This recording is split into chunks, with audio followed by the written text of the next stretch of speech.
vamos pregar o Evangelho. Abram suas Bíblias no livro de Hebreus, capítulo 12. Hebreus, capítulo 12. Lá no finalzinho, perto de 1 João, 1 Pedro, Tiago, lá no final da Bíblia. Hebreus, capítulo 12. Nós vamos ler a partir do verso 18. Na medida que você for encontrando, eu gostaria que você ficasse de pé, que possamos, em reverência, ler a palavra de Deus. Hebreus, capítulo 12.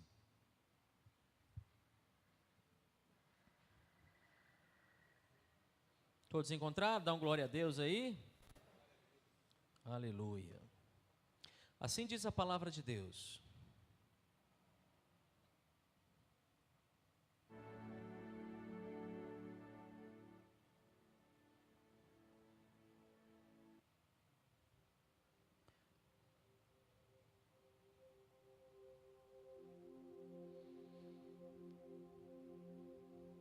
Ora, não tendes chegado ao fogo palpável e ardente, e à escuridão, e às trevas, e à tempestade, e ao clangor da trombeta, e ao som de palavras tais que quantos os ouviram suplicaram que não se lhes falasse mais, pois já não suportavam o que lhes era ordenado. Até um animal, se tocar o monte, será apedrejado. Na verdade, de tal modo era horrível o espetáculo que Moisés disse: sinto-me aterrado e trêmulo. Mas tendes chegado ao monte Sião e à cidade do Deus vivo, a Jerusalém celestial e a intocáveis hostes de anjos e a universal assembleia, igreja dos primogênitos arrolados nos céus, e a Deus, o juiz de todos, e aos espíritos dos justos aperfeiçoados, e a Jesus, o mediador da nova aliança, e ao sangue da aspersão, que fala coisas superiores ao que fala o próprio Abel. Tende cuidado, não recuseis ao que fala, pois se não escaparam aqueles que recusaram ouvir quem divinamente os advertia sobre a terra, muito menos nós, o que nós desviamos daquele que dos céus nos adverte. Aquele cuja voz abalou então a terra, agora porém ele promete dizendo: ainda uma vez por todas farei abalar não só a terra, mas também o céu. Ora, esta palavra, ainda uma vez por todas, significa remoção dessas coisas abaladas como tinham sido feitas, para que as coisas que não são abaladas permaneçam. Pois isso, recebendo nós um reino inabalável, retenhamos a graça pela qual sirvamos a Deus de modo agradável, com reverência e santo temor, porque o nosso Deus é fogo consumidor. Pai, esta tua palavra, fala conosco, Deus maravilhoso, que nós possamos reter a tua palavra no nosso coração. Amém. Podem se assentar.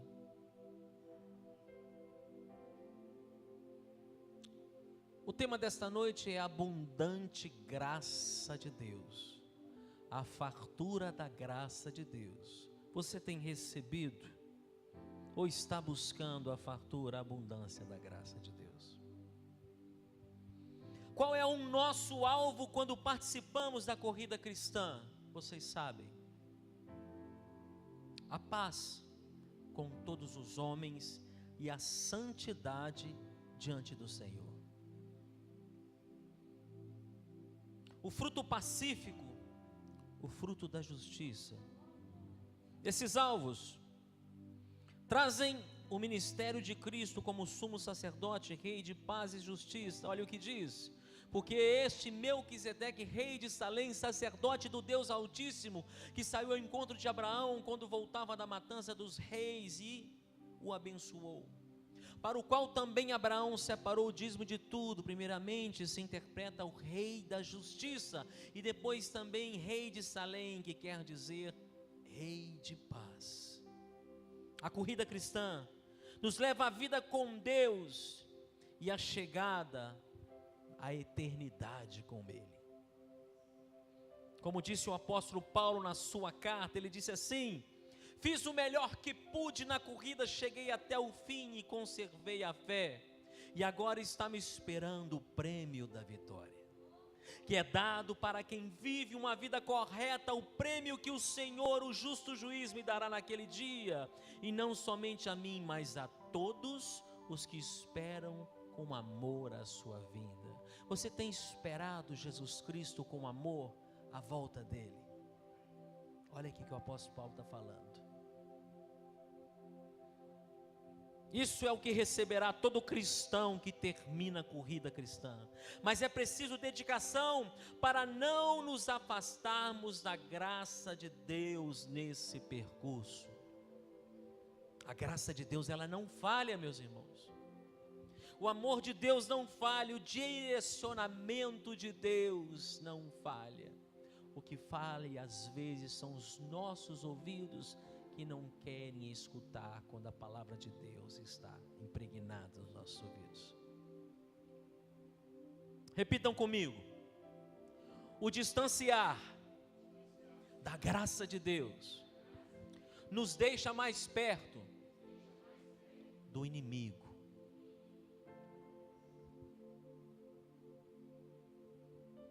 Uma vez um pai perguntou assim, o filho perguntou para o pai: pai, qual que é o tamanho de Deus?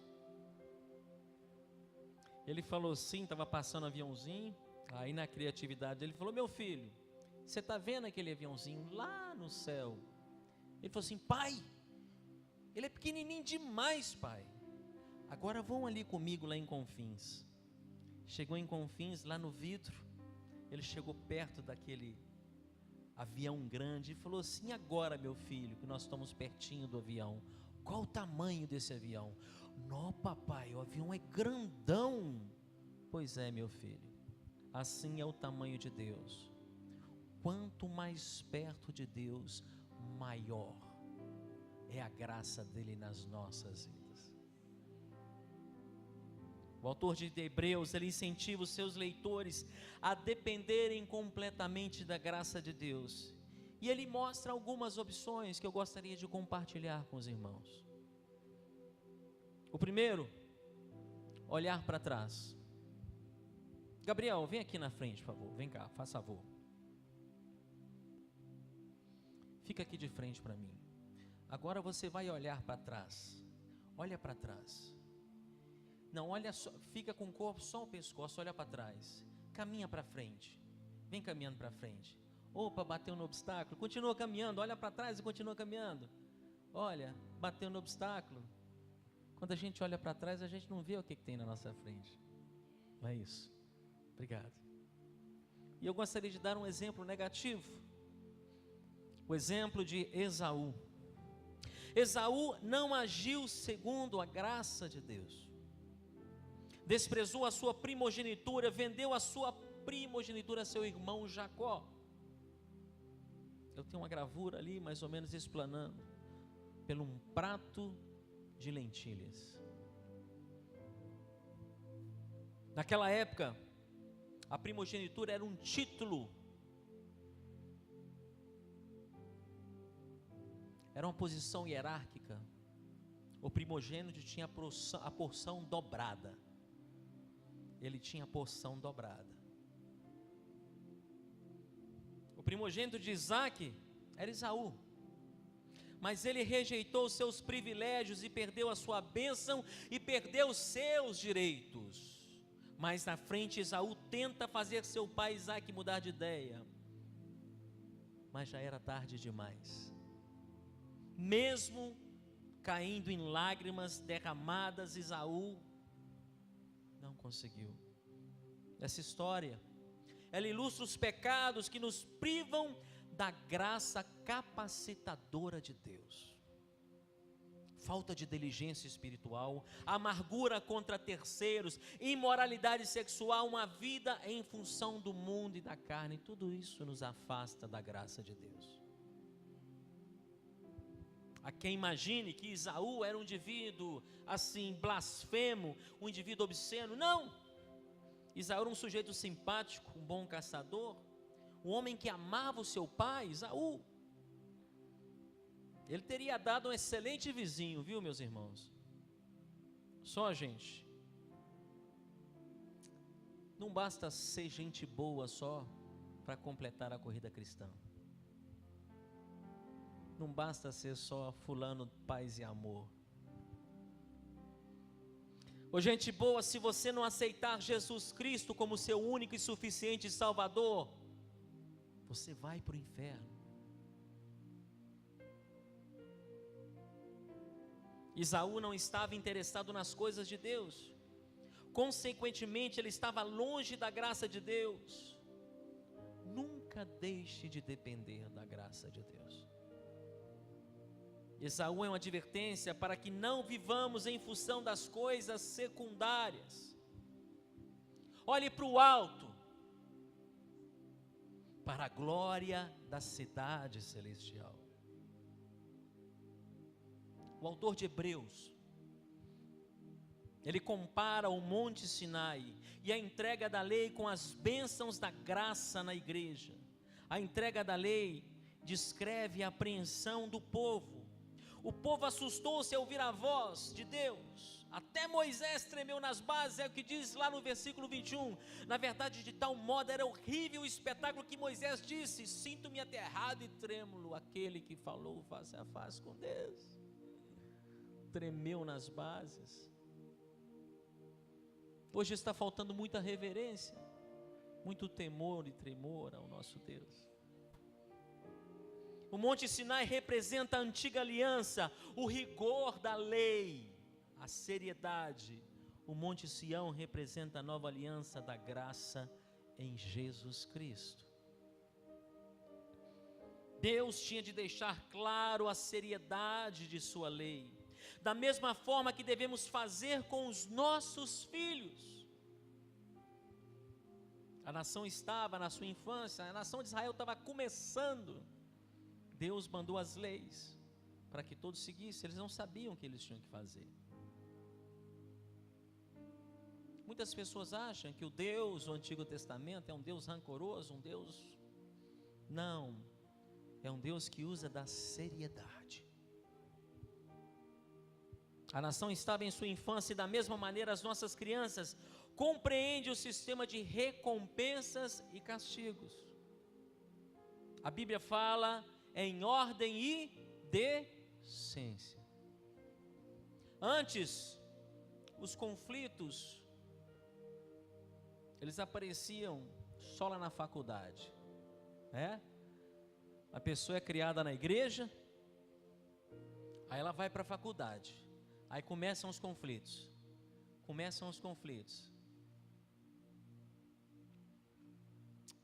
Hoje já está sendo introduzido às nossas crianças por pessoas completamente contrárias às famílias cristãs.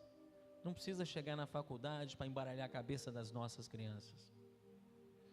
Nas escolas tentam enfiar goela abaixo os ideais. Ideologia de gênero. Eu gostaria de compartilhar com os irmãos aqui esse vídeo, para que vocês possam entender sobre a ideologia de gênero.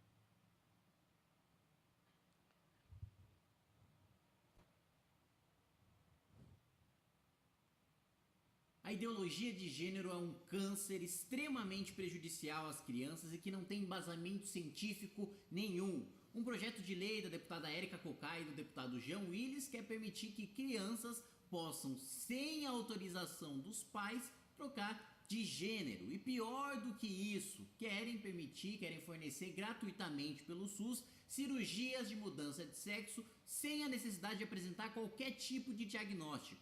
Uma das mais influentes associações de pediatria dos Estados Unidos enterrou a ideologia de gênero numa nota absolutamente esclarecedora. E aqui eu ressalto 3 pontos dessa nota. Primeiro, Cerca de 98% de meninas e 88% de meninas confusas com o próprio gênero aceitam seu sexo biológico depois de passarem naturalmente pela puberdade. Segundo ponto, taxas de suicídio são 20 vezes maiores entre adultos que usam hormônios do sexo oposto e se submetem à cirurgia de mudança de sexo, mesmo na Suécia, que está entre os países mais afirmativos em relação aos LGBT. Terceiro ponto, ninguém nasce com um gênero, todos nascem com um sexo biológico. Gênero, uma consciência e percepção de si mesmo como homem ou mulher, é um conceito sociológico e psicológico, não um conceito biológico objetivo. A ideologia de gênero é tão absurda que ela faz com que instituições permitam que homens batam em mulheres. Uma liga de MMA permitiu que Fallon Fox, um homem, lutasse contra uma mulher simplesmente porque ele se identifica como uma mulher. Como consequência disso, Fallon Fox fez com que Tamika Brands, uma lutadora mulher, fosse mandada para o hospital com traumatismo craniano. Ela teve que colocar 7 pontos na cabeça para fechar sua ferida e ela, que é uma lutadora profissional de anos e anos, disse que nunca se sentiu tão fraca. Há 20 anos atrás, se um homem batesse numa mulher a ponto de levá-la ao hospital, ele muito provavelmente seria mandado para a cadeia. Hoje em dia, ele pode até ser pago para fazer isso. A ideologia de gênero prega que você não nasce com nenhum sexo biológico, mas que na verdade você se torna o que você quiser ser. Um homem, uma mulher, um não binário, o que quer que seja. A ideologia de gênero pode parecer bem descolada e bem moderninha, mas o fato é que ela contraria um dos princípios básicos da ciência, que é de que homens e mulheres são diferentes por natureza. Eles têm cromossomos diferentes, eles têm cérebros diferentes, eles têm corpos diferentes, eles têm hormônios diferentes. Esse esforço incansável de intelectuais, de partidos de esquerda e de setores da grande imprensa de tentar forçar a barra, enfiar a goela abaixo da população à ideologia de gênero, só prejudica as mulheres. Isso porque a ideologia de gênero faz com que, inevitavelmente, as mulheres sejam julgadas de acordo com padrões masculinos. Em outras palavras, para ser mais mulher, a mulher tem de se parecer o máximo possível com um homem. Ela tem de querer sexo casual como um homem, ela tem de buscar uma carreira profissional com a mentalidade de um homem, ela tem de servir às forças armadas como um homem, etc. É óbvio que existem exceções, mas a maioria esmagadora das mulheres não tem a mesma prioridade que os homens.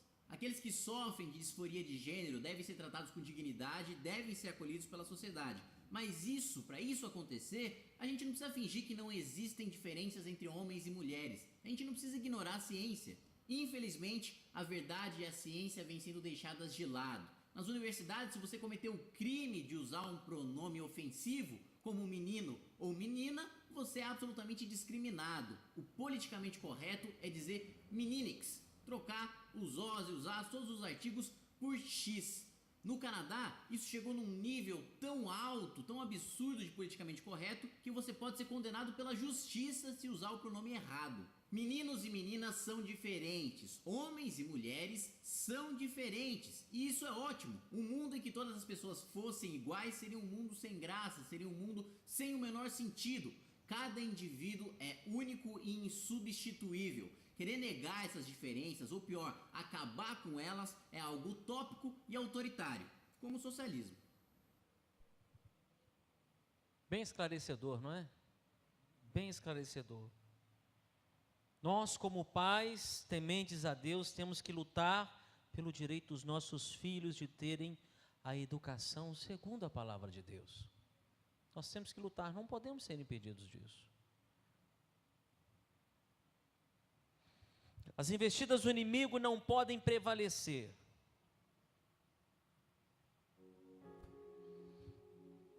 Impedir que busquemos a palavra de Deus. A cidade celestial, o monte Sião de Deus, observem em Salmos o que diz. Disse o Senhor ao meu Senhor: assenta-te à minha direita até que eu ponha os teus inimigos debaixo dos meus pés. O Senhor enviará de Sião o cetro do seu poder, dizendo: domina entre os teus inimigos. E no verso 4, o Senhor jurou e não se arrependerá: tu és sacerdote para sempre, segundo a ordem de Melquisedeque. Você precisa de respaldo mais forte do que isso? para que você possa lutar pelos seus direitos de ser um cristão, de ser um homem ou uma mulher de Deus. Foi para essa cidade que os patriarcas olharam pela fé, porque Abraão esperava a cidade que Deus planejou e construiu, a cidade que tem alicerces que não podem ser destruídos. A Jerusalém terrena estava prestes a ser destruída pelos romanos, mas a Jerusalém celestial, ela permanecerá para sempre. O autor descreve aos cidadãos que constituem a população dessa cidade. Inúmeros anjos. A igreja também está presente, pois o cristão é cidadão do céu. É o que o apóstolo Paulo fala em Filipenses capítulo 3, ao povo de Filipos. Pois a nossa pátria está nos céus, de onde também aguardamos o Salvador, Senhor Jesus Cristo. Jesus disse: porém, não fiquem alegres porque os espíritos maus lhe obedecem, mas sim porque o nome de cada um de vocês está escrito no céu. É evidente que Deus está no céu, bem como os santos do Antigo Testamento. Jesus Cristo é o mediador na cidade, aquele que derramou o seu sangue por nós. Abel ainda continua a dar o seu testemunho, mas o sangue de Cristo fala de coisas superiores ao que fala o próprio Abel. A voz do sangue de Abel clamou a terra por justiça, enquanto o sangue de Cristo fala do céu, que anuncia a misericórdia. O sangue derramado por mim e por você levou a misericórdia de Deus. Para os pecadores, o sangue de Abel fez Caim sentir-se culpado, e com razão, e o levou a fugir em desespero. Mas o sangue de Cristo nos liberta da culpa e abriu o caminho para a presença de Deus nas nossas vidas. Se não fosse pelo sangue da nova aliança, você, nós não teríamos a oportunidade de subir para a cidade celestial quando for o momento oportuno. Mas por que, pastor, que se prega tão pouco sobre o céu? Vocês já pararam para perguntar? As pregações, você quase não vê pessoas pregando sobre o céu. Sabe por quê? É simples.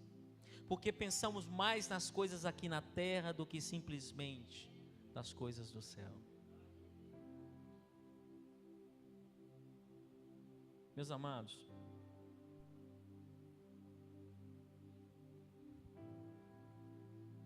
observe, olha que maravilhoso um céu estrelado, olha que coisa maravilhosa. Quando os dias eles são sombrios e temos dificuldades em preservar, em perseverar, devemos olhar para o alto e contemplar a glória de Deus. É isso. Moisés permaneceu firme. Foi pela fé que Moisés saiu do Egito sem ter medo da raiva do rei e continuou firme como se estivesse vendo Deus invisível. Os patriarcas, eles perseveravam a olhar adiante para a cidade que Deus preparava para eles. Uma forma de nos apropriarmos da graça de Deus é olhar para frente. Né, Gabriel? Olhar para frente. Olhar para frente. Olha para trás não, meu irmão. Olha para frente. Pela fé, vislumbrar o futuro maravilhoso que Ele tem preparado para mim e para você. Você tem feito isso? Olhar adiante. A segunda opção, o exemplo dos patriarcas. Deus fala hoje por meio da sua palavra e de sua operação providencial no mundo. É melhor ouvir, meu irmão. É melhor ouvir. Se Deus sacudiu todo o monte Sinai, os que se recusaram a ouvir, eles foram julgados. Nós que experimentamos hoje as bênçãos da nova aliança, somos muito mais responsáveis do que aqueles israelenses. A revelação de Deus, Gênesis, Apocalipse, já está nas nossas mãos. Então não tem desculpa. Não tem desculpa. Porque temos muito mais informações ao nosso favor em relação ao Deus eterno do que aquelas pessoas. Imagina Abraão. Se o senhor quer que eu vou para um lugar que eu não sei para onde que é, eu tenho que continuar caminhando, deixar minha família aqui? Olha que fé, meu irmão. Tá bom, eu vou. Abraão não falou assim, não, peraí que eu vou abrir a Bíblia aqui para ver o direcionamento de Deus. Não, eu vou. Deus está sacudindo o mundo hoje, como se vê pelas notícias nos jornais. Tanta tragédia, tanta desgraça acontecendo.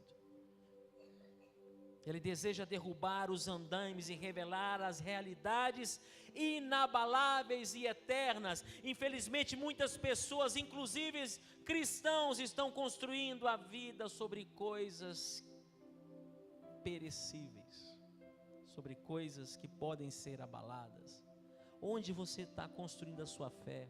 Aonde você está construindo a sua fé? Em cima de coisas sem estrutura? Em cima de pilastras que podem ceder, ou sua fé está alicerçada na cidade celestial, a Nova Jerusalém?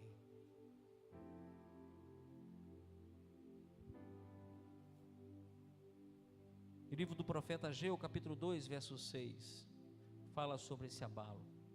Pois assim diz o Senhor dos exércitos: ainda uma vez, dentro em pouco, farei abalar o céu, a terra, o mar e a terra seca. E nós podemos ver também em Hebreus 26, repete aqui: aquele cuja voz abalou então a terra, agora porém ele promete dizendo: ainda uma vez por todas farei abalar não só a terra, mas também o céu. É uma referência de que Cristo voltará e encherá de glória a sua casa. À medida que os acontecimentos se encaminharem para esse momento, veremos cada vez mais estremecimentos, cada vez mais tragédias ao nosso redor. Mas o cristão pode estar seguro, pois ele receberá um reino inabalável. Na verdade, os cristãos já fazem parte do reino de Deus hoje. O que devemos fazer enquanto vivemos nesse mundo agitado? Ouvir, obedecer a palavra de Deus. A Bíblia diz: assim a fé vem pela pregação e a pregação vem pela palavra de Cristo Jesus. Não deixe que a mudança ao seu redor te tire do foco, igreja. Não deixe que as adversidades te tire do caminho de Deus. Você é um cristão. Cristão quer dizer pequenos cristos. Devíamos agir como tal. O único exemplo, Jesus. Lembre que o Pai te ama. Ele quer compartilhar da graça dele com aqueles que acreditam no seu Filho Jesus Cristo. Você crê que Jesus é o seu único e suficiente Salvador? Se você crê nisso, a graça abundante do Senhor estará sobre você. Enquanto outros estão assustados, nós podemos estar seguros. Porque temos um Pai misericordioso, abundante em sua graça, porque temos Jesus Cristo que pagou a minha conta e a sua conta, o Jesus que nos livrou da condenação. Essa é a palavra que o Senhor trouxe para todos nós nessa noite. Não deixe que os seus problemas te desviem do caminho. Não deixe que as adversidades te impeçam de receber a graça do Todo-Poderoso. Não deixe.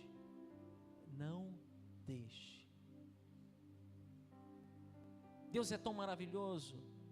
Pastor Anderson, na última sexta-feira, falou sobre a fragilidade da fé de certas pessoas.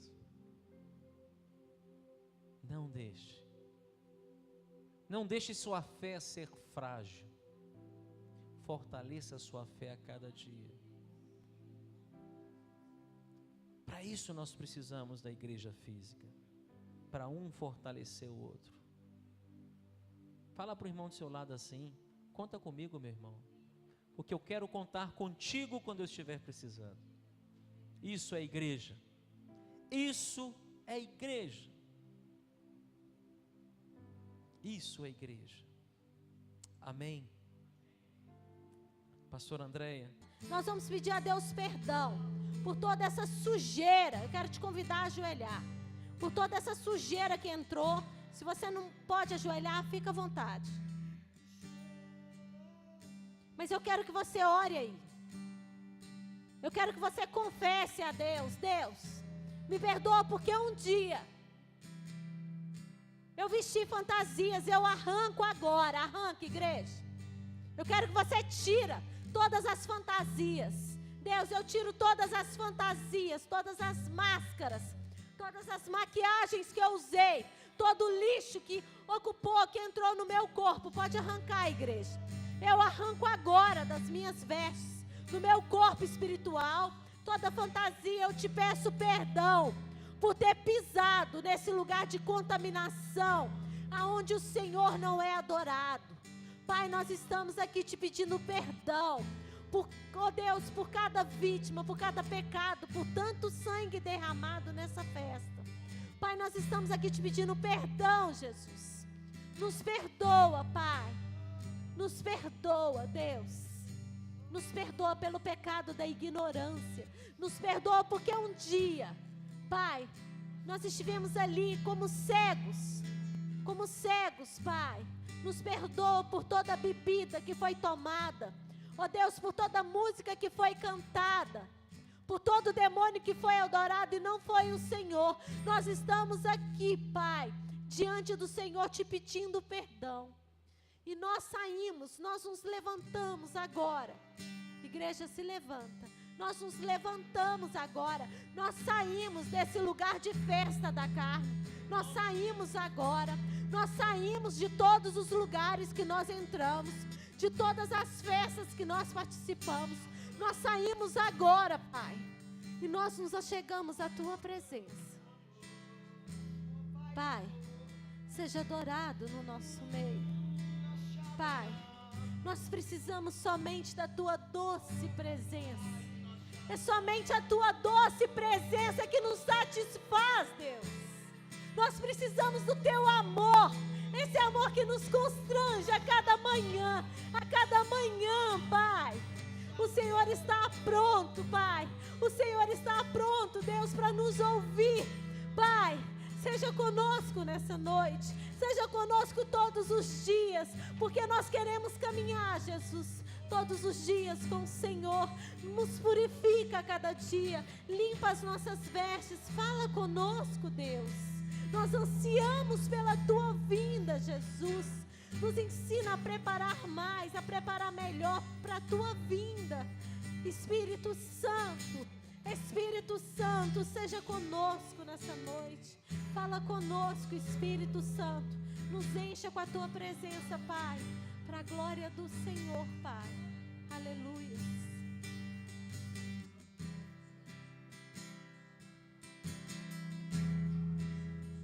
Adore Ele, igreja, adore Jesus. Ele está aqui. Jesus está aqui. Jesus está aqui. Jesus está aqui passeando no nosso meio. Jesus está aqui. O Rei está aqui andando no nosso meio. Aleluia.